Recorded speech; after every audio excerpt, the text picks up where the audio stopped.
Bonjour à toutes et à tous et bienvenue dans votre magazine quotidien Smart Éducation, un magazine dédié à la formation, aux nouveaux métiers, aux nouvelles pédagogies, le rendez-vous qui donne un futur à la jeune génération.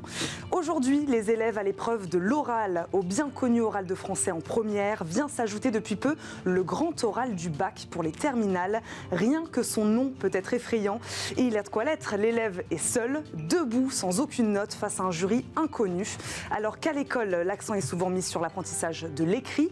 Maîtriser la parole peut être un véritable challenge pour certains, surtout quand on ne sait pas par où commencer. Nos deux invités sont là, heureusement, pour vous aider, pour nous aider. Alain Manoukian, fondateur de réussirsonoral.com, solution de coaching pour les étudiants, nous accompagne. Bonjour. Bonjour Eva. Bienvenue sur le plateau de Smart Éducation. Alain Manoukian, merci d'être là.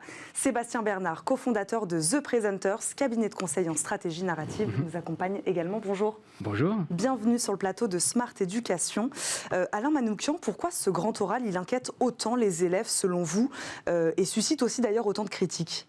Alors peut-être pour resituer ce que c'est que réussir son oral, c'est le premier espace de coaching premium à disposition des étudiants, surtout à leur parcours de vie. Concrètement, ça veut dire qu'on accompagne des étudiants de Parcoursup jusqu'au grand oral, en passant par les bachelors, des masters et jusqu'au premier entretien de recrutement. Jusqu'à l'entretien d'embauche, oui, c'est ça. Premier emploi, notamment, et ensuite on donne la parole à d'autres personnes. En fait, le grand oral, c'est quelque chose qui est tout à fait nouveau cette année. Ça arrive et ça met en œuvre effectivement la confiance en soi, le stress. Les étudiants n'ont jamais été préparés à cette approche-là. De rester 20 minutes debout, comme ça, statique, avec des sujets thématiques qui ont été demandés à l'amont, c'est quelque chose d'inquiétant et c'est la boule au ventre. C'est la boule au ventre lorsqu'on prend la parole. Et à la fois, c'est la confiance, à la fois, qu'est-ce que je vais dire, comment je vais le dire, ça inquiète. Et les parents doivent s'inquiéter effectivement de préparer un amont, puisque c'est une première. Comme d'ailleurs aussi l'examen de médecine. Pour la première année de médecine, ça fait 2 ans que ça se passe. La majorité d'étudiants en médecine, en première année, ce qui n'est pas plus mal pour certains médecins aussi, qui sont quelquefois des handicapés de la communication, c'est bien qu'ils apprennent à parler à l'oral et à s'intéresser au sujet plutôt qu'à l'objet et à l'ordinateur. Bon, donc s'inquiéter, c'est normal. Il faut juste bien se préparer. C'est ce que vous allez nous dire. Vous allez nous donner un peu peut-être votre méthodologie. Sébastien Bernard, c'est plutôt une bonne nouvelle selon vous que les lycéens soient confrontés à ce type d'exercice aujourd'hui ? Bah oui, enfin, on a l'habitude de dire que les étudiants français sont un peu en retard, notamment sur les anglo-saxons. Bah enfin, en fait, parce que les anglo-saxons sont davantage évalués à l'oral. Et enfin, on va être évalué sur autre chose que l'écrit. Donc, sur son expression, la manière de formuler sa pensée, la manière de l'incarner en toutes circonstances. Et on va enfin donner les bases à ce qui va servir l'essentiel dans la vie d'après. Quand on devient entrepreneur, quand on doit effectivement avoir un entretien d'embauche, quand on prend sa place dans la société, quand on a envie de jouer un rôle, il se trouve quelque chose de fondamental, c'est que les gens n'évaluent pas nos projets. C'est très injuste, mais les gens évaluent ce qu'on est en train d'en dire. Donc si on a des idées brillantes et un esprit confus, on a des idées magnifiques qui retombent au cimetière de toutes les bonnes idées. Et ça, c'est dommage. Et de savoir qu'on donne les outils aux plus jeunes pour s'y préparer, je trouve que c'est une belle opportunité. Il faudrait commencer même plus tôt, selon vous, Sébastien Bernard ? Même avant le lycée, ce serait possible ? Moi, je ne suis pas un spécialiste de l'éducation. Moi, je suis plutôt un spécialiste de comment on les récupère après dans la vie professionnelle quand ils n'ont pas appris ce qu'ils auraient dû apprendre avant. Je vais poser la question à Alain Manoukian. Alors, le plus tôt, c'est le mieux, finalement, pour commencer. Le plus tôt, c'est le mieux. On voit que d'ailleurs, les pays anglo-saxons, notamment, je vais souvent, régulièrement au Canada, au Québec, ils commencent la méditation d'ailleurs très tôt. Ils commencent effectivement les exercices d'oraux très très tôt. Donc je pense que le plus tôt c'est le mieux. Au collège, effectivement, avoir des exposés, le storytelling, parce qu'il faut raconter une histoire. Apprendre à raconter une histoire sur un événement, c'est le plus tôt possible. Alain Manoukian, du coup, alors dites-nous comment bien se préparer à une épreuve orale, que ce soit ce grand oral-là, 20 minutes devant un jury, ou même la présentation d'un projet, d'un exposé. Il y a des étapes à ne pas manquer ? Les étapes, c'est en fait, il y a 3 points. Le premier, c'est, ça va même être compliqué pour une personne adulte, c'est qui je suis. C'est comprendre effectivement les entretiens de motivation. Alors, au grand oral, un petit peu moins, quoiqu'il y a un projet d'orientation durant les 5 dernières minutes qu'il faut absolument maîtriser. C'est à comprendre qui je suis, quelles sont nos forces, quels sont éventuellement nos actes d'amélioration, comment je me projette dans la vie. Le deuxième, c'est quel rêve j'ai, quel projet d'orientation j'ai, c'est quoi effectivement mon rêve. Et ça, effectivement, il faut le travailler, il faut le répéter. Donc, on va le faire travailler sur qui je suis, avec une méthodologie exclusive que nous avons, avec des coachs qui sont effectivement répertoriés dans Réussir son oral, qui sont tous certifiés. Et à la fois, on va le faire faire ce qu'on appelle un plan personnel de progrès, c'est-à-dire des répétitions régulières, des simulations, des examens blancs, leur permettant effectivement de travailler. En gros, la méthode, c'est 10, 20, 70, 100. C'est 10% de méthodologie très structurée, c'est 20% de coaching dans lequel on intervient sur leurs a priori, leur représentation mentale, sur le fait d'oser prendre la parole plus ou moins fort. C'est 70% effectivement de répétition permanente, on répète chaque séance, et c'est 100% de travail à la maison aussi, de séance en séance. Sébastien Bernard, est-ce que vous fonctionnez un peu de la même manière? Pas vraiment, j'imagine que vous avez aussi peut-être d'autres choses à rajouter. En tout cas, cet aspect connaissance de soi, savoir se connaître un tout petit peu déjà avant d'oser prendre la parole, ça c'est important. Enfin, il y a plein de choses qui peuvent être transmises dès le plus jeune âge. Effectivement, parmi nos outils à nous, ce qui est plus compliqué à appliquer aux plus jeunes, c'est tous les outils qui sont liés à l'influence. C'est prendre conscience que ma voix, ma parole va me permettre de déclencher des choses que je ne pouvais pas déclencher avant. Proposer ça à un collégien, à un lycéen, ça paraît un peu compliqué, quoi. Qu'est-ce que je veux obtenir? Qu'est-ce que je vais déclencher? Quelle résistance je rencontre? Quels enjeux nécessitent de se mettre en mouvement? Ça rajoute plein de confusion, ils n'ont pas besoin de ça. En revanche, il y a énormément de choses qui sont à conquérir. La connaissance de soi, sur effectivement, ne serait-ce que pourquoi mon copain à côté est tout le temps en train de la ramener et c'est tout le temps à lui qu'on donne la parole. Pourquoi moi je rougis et je suis gêné et que c'est plus dur pour moi.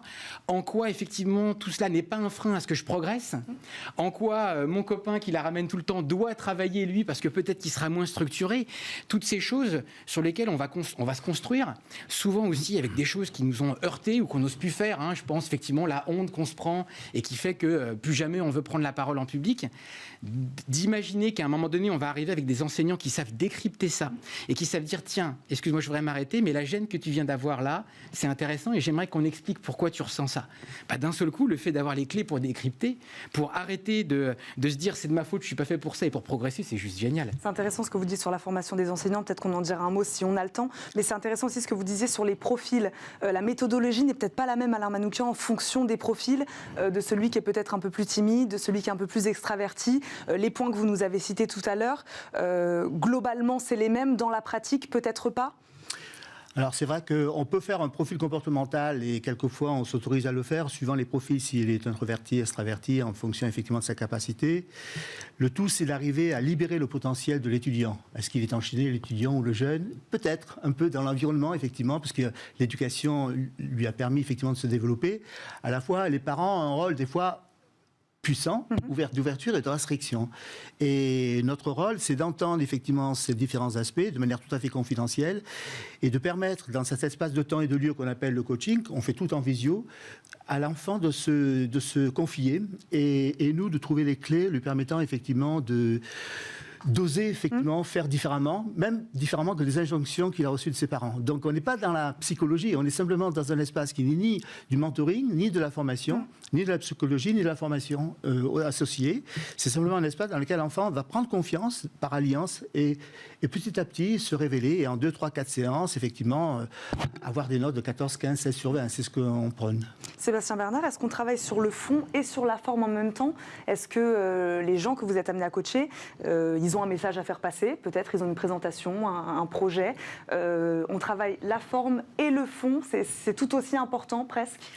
En fait, le leitmotiv est pratiquement ce que je revendique, c'est-à-dire qu'on a trop associé, on parlait storytelling rapidement, on l'associe à peu importe le fond, je vais raconter une forme qui va être sympa et puis emballer c'est peser, mon projet va passer.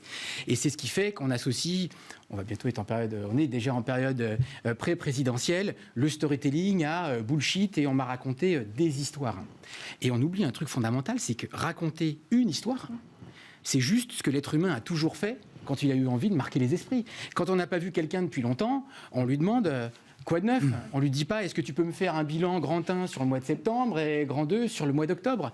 Et cette appétence qu'on a à transmettre des histoires et à les écouter, ça devrait être au cœur de comment je me construis et comment je construis ma pensée pour la transmettre aux autres. Et là, il y a un vrai chantier. Enfin, on a tous allé à la même école, on a appris thèse, antithèse, synthèse. C'est quand même les 3 mamelles de l'ennui. On faisait des exposés qui étaient pénibles à l'école et qui restent pénibles aujourd'hui. Alors que ce réflexe narratif, qui est assez lié d'ailleurs, vous rappeliez comment est construit le grand oral, et il y a vraiment quelque chose d'intéressant. C'est pas du bachotage. On vient pas leur demander au fait, parce que l'oral c'était le rattrapage jusqu'à maintenant. Vous avez été mauvais à l'écrit, on va vous corriger à l'oral. Et d'un seul coup, le fait de leur demander mais pourquoi vous avez choisi ce sujet-là ?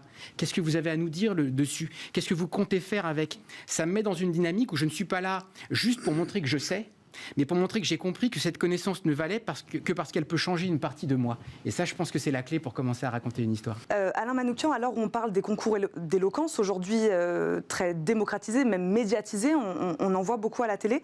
Est-ce que ces concours d'éloquence ont permis, selon vous, d'intégrer l'oralité aujourd'hui d'une manière peut-être plus globale en France, à l'échelle nationale? C'est plus connu aujourd'hui, on parle d'oral, on a besoin de savoir s'exprimer à l'oral. Alors, éloquence, s'exprimer à l'oral, moi je prône plus l'authenticité et la capacité effectivement naturelle de plus en plus, et d'avoir des idées simples pour les dire simplement, avec authenticité, avec alignement, et que la tête, moi j'ai la représentation d'un petit bonhomme effectivement lorsque je leur fais effectivement ces coachings, en disant effectivement la tête c'est le mental, mais il faut que le mental soit éclairé au travers de ça par rapport à ce qu'il pense, et le cœur c'est effectivement les émotions, qu'est-ce que vous ressentez, le ventre c'est les tripes, c'est effectivement les besoins, et les jambes, c'est le plan d'action. Que tout ça soit aligné et qu'il soit authentique. Voilà. Qu'ils sachent vraiment ce qu'ils veulent, au sens, qu'est-ce que j'ai envie demain, l'envie d'avoir envie, et ensuite qu'ils l'appliquent directement sur le terrain. L'éloquence, pourquoi pas, mais effectivement, en appliquant effectivement ces principes. Sébastien Bernard, de la même manière, il nous reste quelques secondes. Chez The Presenters, vous partez de ce principe-là aussi, parce qu'on dit souvent jouer sur la voix, jouer sur les silences. Ça, finalement, c'est pas très important. On a une chance, on est d'accord, tout ça n'a aucun intérêt en fait. Ouais. L'objectif c'est de se dire ok, qu'est-ce que ma parole doit provoquer comme changement, et comment mon engagement, le fruit de mon travail, raconte une histoire qui va donner aux autres envie de jouer un rôle. Et c'est le contraire d'essayer de parler pour avoir raison. Les concours d'éloquence n'ont pas d'intérêt parce qu'on a effectivement des chiens savants qui sont capables d'enchaîner des mots. Alors oui, ils sont érudits, mais qu'est-ce qu'ils participent à changer ? Rien, à part effectivement avoir une belle formulation des choses. Derrière, aider les gens qui ont des projets et les aider à les exprimer pour que ça donne envie aux autres de se mettre en mouvement avec eux, ça c'est passionnant. Surtout que c'est l'émotion qui fait acheter la chose en question, entre guillemets. C'est l'émotion qui participe. C'est ça en fait qu'on vient rechercher. Pas forcément la théâtralité. Merci beaucoup à tous les deux de nous avoir accompagnés aujourd'hui, d'avoir parlé oralité. Sébastien Bernard, cofondateur de The Presenters, cabinet de conseil en stratégie narrative. Alain Manoukian, fondateur de réussir-son-oral.com, on l'a compris, solution de coaching pour les étudiants du lycée jusqu'à l'entretien, voilà, jusqu'au premier emploi, l'entretien d'embauche. Merci beaucoup à tous les deux de nous avoir accompagnés. Merci à vous de nous avoir suivis. On se retrouve demain pour un nouveau numéro de Smart Éducation, même heure. À demain.